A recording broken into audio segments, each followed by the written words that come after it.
Hello, Lieutenants.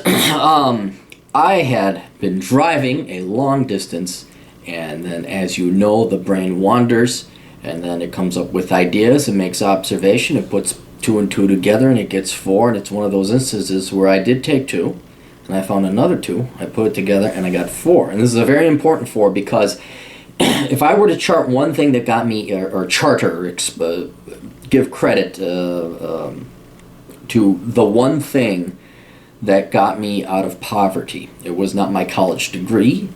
It was not my work ethic, although, these things help, certainly that. But it was low capital businesses, low capital business ideas. And right now you're all going, because you're like, capital, what the hell is capital? And capital is one of those words that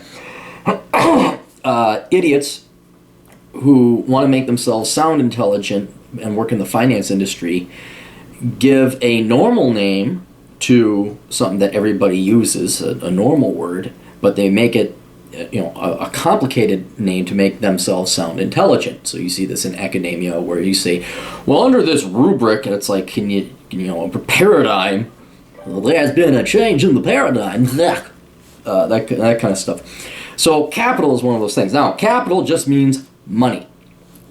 There is a slight secondary meaning to it, meaning that it is money intended to be invested. Like if you have beer money, that is not capital. It is money that you're going to spend on a business to make more money. Money you're going to invest. That's what capital is. I'm gonna invest my capital in a 401k. I'm going to invest my capital in a restaurant. I'm going to invest my capital in property, plant, and equipment. That sort of stuff. So that's what they mean when they're talking about capital.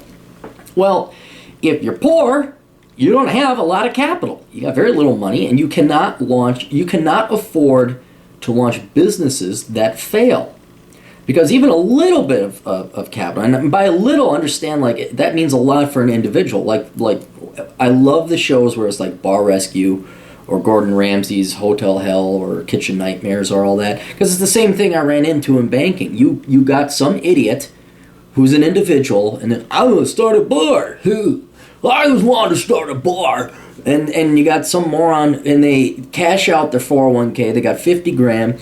They go get a lease they can barely afford, or a mortgage they can barely afford. Well, actually, they can't afford it because then they end up losing money on the bar because they've never ran a bar or business before.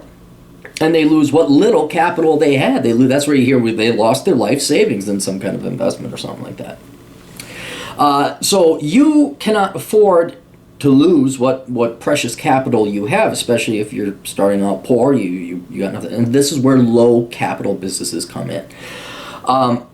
If I look back at all, you could call them businesses because they were, but they were really more ventures. They were just small little things. They weren't like I bought a building and did this, or I bought into a company.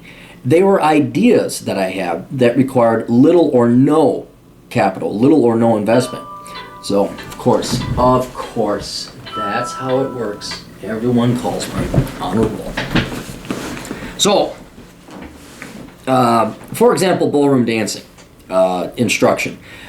I don't think I spent more than, on actual capital things like what I needed a stereo and some music. I think that's all I really needed. And then I'd buy other stuff like I'd have expenses like when I take people out dancing or field trips, stuff like that. But the actual capital investment that went into teaching ballroom dance was less than $200 with the stereo and speakers. Well, maybe it was like $300 because it was I ended up getting a laptop and playing on high quality speaker. So it was a little bit more.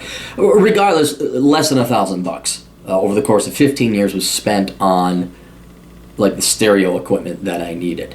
I don't think books, I'll write books. Books is another example. There's no capital investment in that now. It used to be, back in the day, if you were going to be self-published, you had to go to a printer, pay them gobs of money, 50 grand or whatever, because that's the only way that they could run a mass-produced amount of them to bring the average cost of a book down. And then you had to go and sell. So that was a huge capital investment up front. Now you don't have that. You got Create Space. You got self-publishing. All you need to do is dedicate the time and effort to write a book. But there's no capital at risk anymore because Amazon splits the profits with you. Right? So there's no capital investment. Musicians, same thing. You know, back in the day, whatever it cost to run a CD or a cassette, now you just make it, you put it up on YouTube, you put it up on the internet or iTunes. Again, no capital investment. So these are the types of things. I'm not saying necessarily, theater, dancing, art, or books or anything. I'm not talking about that. But any idea that is low capital requirements, that is the key, at least I think. I'm sure you can do other things. That is the key, I believe, to getting out of poverty. Because, one, it allows, with little capital, it's only your time that you got to invest. So this allows you to work a daytime job and then pursue your part-time job or whatever your business idea is. And, it doesn't even have to, it doesn't have to be brilliant either. Like, when Osama bin Laden got killed, the guys that did the picture of Osama bin Laden, but it was in the motif of Obama's Hope poster, the blue, red, and white one, and it just said Pioned, whatever you kids call it. They capitalized. I mean, they made a lot of money. I'm trying to think of other things. It's kind of the way to tell. It's a capital idea, although I believe that's capital spelled with a T-O-L at the end. Is when you say, why didn't I think of that? Because it was so simple. It wasn't complicated. I mean, you want complicated, let's make cell phones. That's, PDAs and smartphones. That's complicated. So you gotta ship it out to China, you gotta do the marketing, you gotta have some cool hippie dude as like the founding father, and then people are like, oh, I need it. That's way more complicated. But try, if you have the time, I know everyone's real busy, and especially when you get back from work after commuting or whatever, you don't want to think, you want to veg out, you want to play video games. See if you can take the time. Right here, this has saved my ass. This is a notepad. Every time I have an idea, I take this fucking pen out and I write it down. And sometimes it works. Like Asshole Consulting, there's a perfect example of another brilliant, stupid idea that I thought would... I got hosting costs. And one day, I got a security guard shift. I worked 12-hour shift. I just programmed the website. I got it set up at GoDaddy. I mean, it was all in one shift. It was one shift. GoDaddy, whatever the hosting and the site reservation costs were. My buddy, I paid her to set up the email server. And that was it. I think that was less than $300.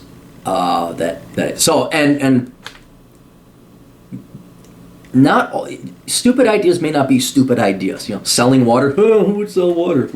It's just so. Anyway, get your notepad out. Carry this with you, or if you got your phone, take your notes. Okay. You come up with an idea. Spend the time trying to come up with an idea. Sometimes it'll just pop into your head. You're like, oh, hey, I should try it. And write it down. And then finally, you got to execute on the motherfucking idea. Don't just come up with a pad of ideas. If you look here, I'll show you. This is my to-do list and my idea list. And notice how I cross them out? That means I'm getting shit done. And I feel the list never ends, but it feels so great. You take this pen and you just crush the fucking line and get rid of that item. That feels great when I do that. I feel like I'm getting progress done. Anyway, so yes, entrepreneurship, low capital investments, low capital ideas, low capital business ventures. Think about whatever that is. Write those down, and then hopefully that gets you some low risk or no risk, like no money, no risk investment for you, and there's only upside potential. Toodles.